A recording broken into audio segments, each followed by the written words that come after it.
Vítejte u mého prvního tutoriálu z Dnes si ukážeme, jak vyrobit finskou nebo také někdy zvanou indiánskou svíci. Když se pustíme do výroby, si najděte takovýhle špalík, takovýhle kuláček. Sekérou rozsekneme do kříže. Takhle a takhle.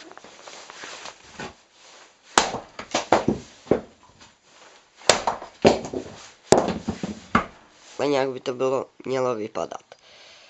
Vůbec nevadí, když je to křivě úsek. Abyste si měli obstarat nějaký nůž a drát nebo nějaký provázek. Drát je lepší, poněvadž až se svíce rozhoří, tak provázek vám přehoří a celá svíce se rozpálí. Následně seřízneme tady ty ostré hrany.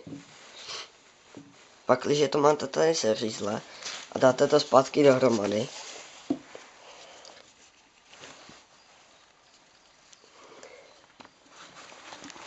tak by měla vzniknout takováhle dírka.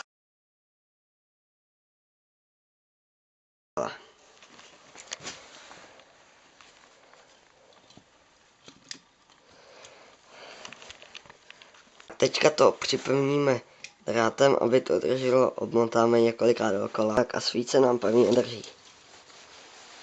By bylo dobré sehnat si nějakou smůlu, březové větvičky nebo březovou kůru. Kousek březové kůry jsem tu našel.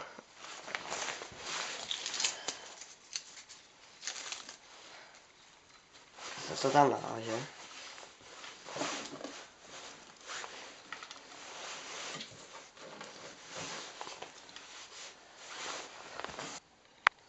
Tak takhle by to mělo vypadat a můžeme jít zapalovat. Zkouším to na mém oblíbeném místě.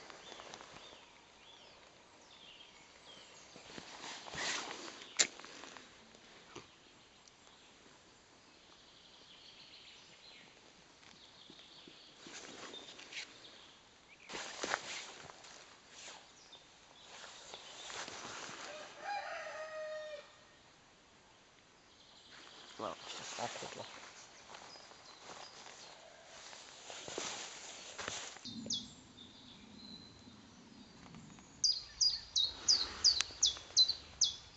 Tak už se nám rozhořela. Tato svíce je dobrý oheň do větrného počasí. Když fouká vítr, postaví se ten vchod proti jako do toho větru, aby foukal ten vítr do toho vchodu a ono to pak vyžene ten plamen nahoru. A je to větší vítr, tím větší plamen.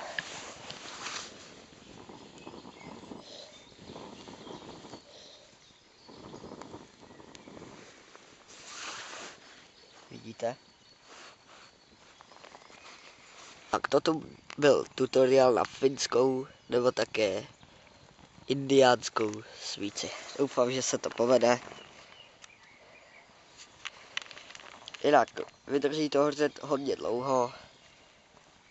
Můžete si na vrchku, můžete si na to postavit hrnek nebo ešus a můžete si cokoliv uvařit.